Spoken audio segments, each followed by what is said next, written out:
안녕하십니까 수강생 여러분. 오늘은 불경 중에 좀 특이한 경전, 즉 유마경, 즉 유마힐 거사가 설하신 내용입니다.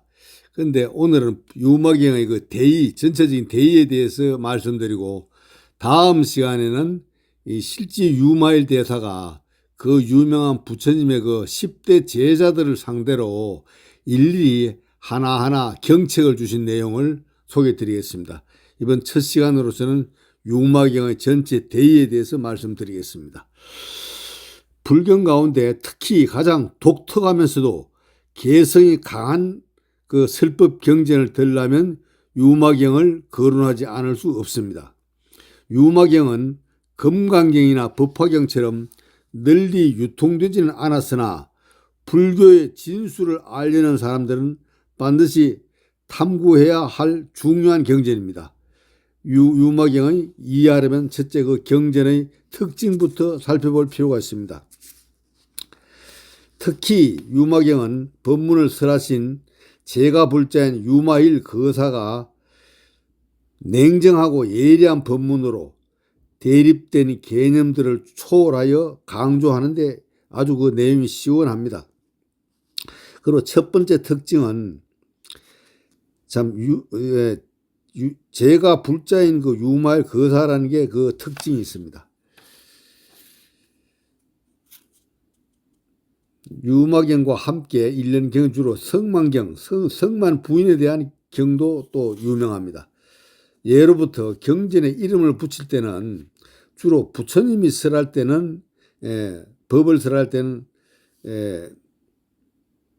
있고, 그 다음 이제 부처님이 깨달은 경지를 주로 설하는데, 아미타경이나 관음경이나 유마경, 성만경처럼 불보살이나 사람의 이름을 따서 경명을 붙이는 경우도 있습니다.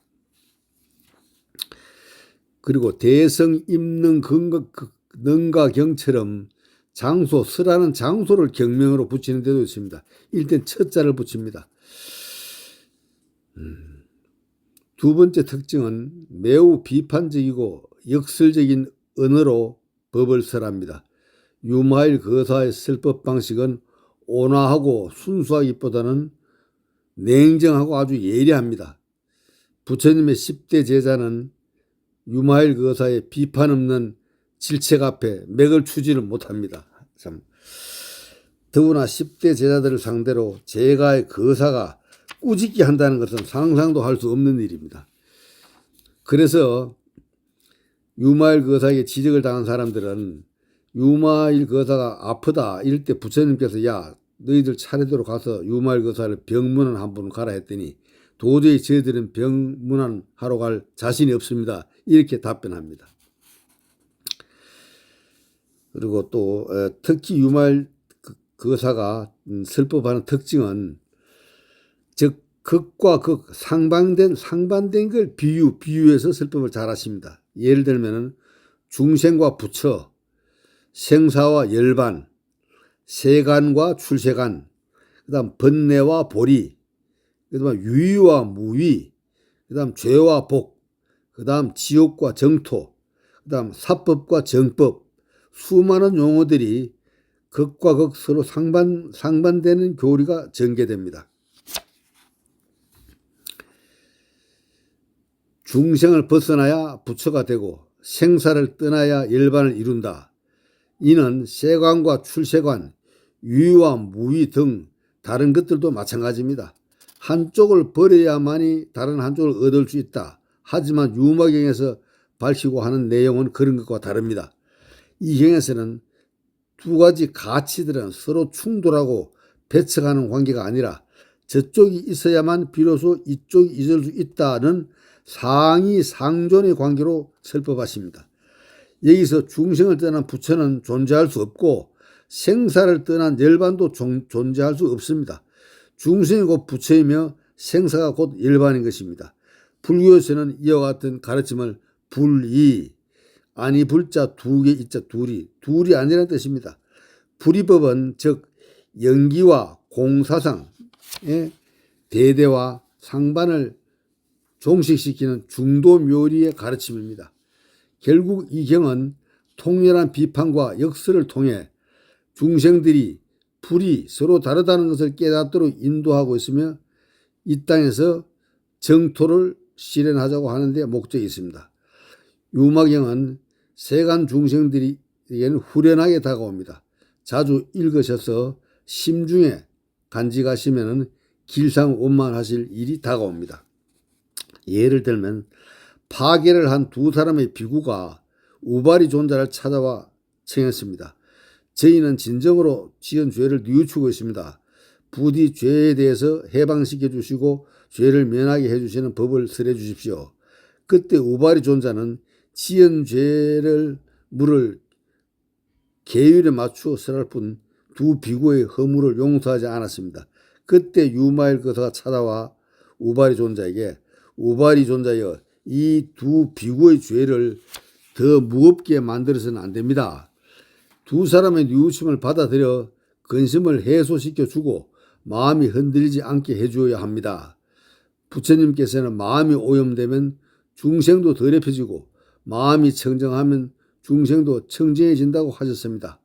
존자께서 마음의 본래 모습을 관찰하여 깨달음을 얻었을 때 그 마음의 오염되어 있었습니까? 아닙니다. 모든 중생은 마찬가지입니다. 마음의 본래 모습은 오염되어 있지 않습니다. 자성청정합니다. 망상이 일시적으로 오염시킬 뿐 망상이 없으면 곧 청정해집니다. 그릇된 생각이 오염을 시키지만 그릇된 생각이 없으면 곧 청정해집니다. 망상과 그릇된 생각이 아지랑이나 물이었던 달처럼 거울 속에 비친 영상과 같은 것임을 알아서 본래 청정을 지키는 사람이야말로 계율을 잘 지키는 사람입니다. 계율을 잘 해석하는 자라고 할 수 있습니다. 이때 유마일거사의 법물들은 두 비구는 그 자리에서 진정한 참회를 이루고 죄에 대한 근심을 떠났으며 위없는 깨달음을 이루겠다고 발언하였습니다. 세상에 죄를 짓지 않은 자가 어디 있겠습니까? 진정으로 뉘우치고 헛된 것을 떠나 마음의 청정을 이루고자 할 때 누구나 죄업의 굴레에서 해방되어 멋진 삶을 살 수 있게 된다는 유마일 거사의 법문 꼭 되새겨 보시기 바랍니다. 그 다음 제가 불자로서의 수성한 대성을 실천하신 분입니다.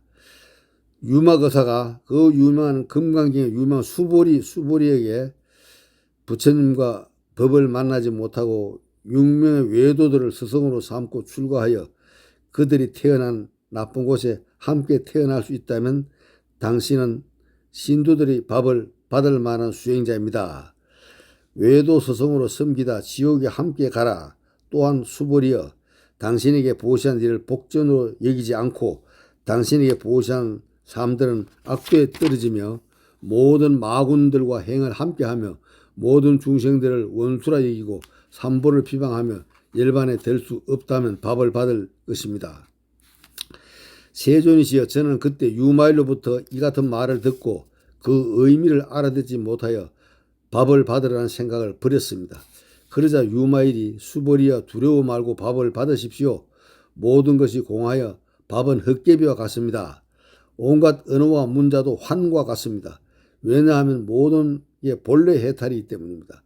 세존이시여 그러므로 저는 그의 병문안을 가서 위문을 할 수가 없습니다. 외도 따르라는 건 유마일 것의 역설입니다. 공, 불의 사상을 깨쳐주려는 배려입니다. 대성선 모든 본성에 차이가 없어 모든 존재들은 공의 원리가 담겨 있습니다. 다른 불교 경전들과는 달리 유마경에는 그동안의 상식을 뛰어넘는 반어법들이 등장합니다. 유마거사는 수보리에게 6명의 외도들을 스승으로 섬기고 그를 따라 지옥에 함께 떨어지라고 말합니다. 만약 그렇게 할 수 있다면 신도의 공양을 받을 만한 자격이 있다고 합니다. 그럼 외도란 무엇입니까? 부처님의 가르침과는 어긋난 주장을 하는 종교가나 수행자들입니다. 부처님 당시에 수많은 외도들이 활동을 했는데 프라나 카사파 등이 대표적 외도들입니다. 이들을 불경에서는 육사외도라고 그럽니다. 여러분 들어보셨죠? 육사외도. 이들은 주로 유물론적 견해로 인과를 부정하고 윤리를 윤회를 무시했습니다. 특히 육사외도의 대표자인 파쿠타 가시나 같은 외도는 서로 누가 칼로 사람을 죽여도 이는 단순한 물질만 통과한 것으로 실상 생명 자체가 존재하지 않으므로 죄가 없다고 주장하였습니다. 그런데 유마거사는 수보리 존자를 향해 부처님을 버리고 이런 외도들을 따라 출가하여 같은 길을 따르라는 것입니다. 어째서 유마거사는 수보리 존자에게 이치에 부합되지 않는 주장을 하는 것일까요? 수보리 존자께서 진실로 살인이라 해보라는 것일까요? 그럴 리는 없습니다. 유마거사가 수보리에게 전하고 싶은 것은 그런 의미가 아닙니다. 수보리에게 공과 불의의 이치를 깨닫게 해주기 위해서입니다. 공과 불의의 이치를 깨닫게 해주기 위해서 법을 설한 것입니다. 공과 불의의 도리에서 보면 일체 만법의 본성은 동일하다. 중생의 시각으로는 불법이 있고 사법이 있으며 정도가 있고 외도가 있습니다. 불법과 사법, 정도와 외도는 전혀 상반된 가치입니다. 하지만 일체 만법이 공하고 불의한 입장에서는 불법과 사법, 정도와 외도는 본성에 아무런 차별을 지니지 않습니다. 불법이건 사법이건 정도건 외도건 그 이치를 끝까지 파고들면 이들이 모두 공한 것들이며 상대에 의해 나타난 실체가 없는 것들입니다. 즉 약견, 재상, 비상입니다. 다시 말해 부처님 가르치면 불법은 외도들의 가르침이 존재하기 때문에 비로소 불법일 수가 있습니다. 외도들의 가르침은 불법이 존재하기 때문에 비로소 외도들의 가르침이 존재할 수 있는 것입니다. 다시 한번 말씀드리겠습니다. 부처님의 불법은, 부처님 가르친 불교의 법은 외도들의 가르침이 존재하기 때문에 비로소 불법이라 할 수 있고, 또 외도들의 가르침은 불법이 존재하기 때문에 비로소 외도들의 가르침도 존재할 수 있는 것입니다. 이것은 저것으로 인하여 이것이며 저것은 이것으로 인하여 저것일 수 있습니다. 이렇게 이것과 저것은 서로 반대이며 대립관계에 놓여 있는 것 같아도 실상에 있어서는 떼려야 뗄 수가 없는 관계입니다. 불의의 측면에서 보면, 서로 다르다는 측면에서 보면 모두가 홀로 서 있지 못하는 공한 성품을 지니고 있습니다. 그리고 이렇게 불의와 공의 도리에서 보면 일체의 모든 존재들은 불의와 공의 원리를 머금고 있기 때문에 궁극적으로 모두가 불법 아님이 없게 됩니다. 금강에도 말합니다. 일체법이 다 불법이라고 하셨습니다. 혹 삼보를 비방하고 극단적인 살인을 했다 해도 불의와 공의 측면에서는 부처와 법을 떠난 게 아니라 진정한 불교는 불교 속에 갇혀 있는 가르침이 아니라 세상의 모든 만물과 중생과 이들이 일으키는 8만 4천 가지의 생각들과 행위들 속에 깃들어 있습니다. 부처님 가르침 속에만 진리가 있다는 수보리를 향해 유마거사는 불법의 이치는 세상의 마군들 속에, 불법은 불계 말고 마계 속에도 존재한다는 사실을 알려주십니다. 우리는 무조건 마군을 피하려는데 마군까지도 흡수해서 마음바탕을 넓히면 모든 게 다 평등합니다. 그리고 참으로 감탄하고 설득시키는 유말거사의 설법이야말로 참으로 진정한 선지식입니다. 세속 오탁악세에서 참으로 유말거사의 이 법문은 우리에게 크게 심중을 울립니다.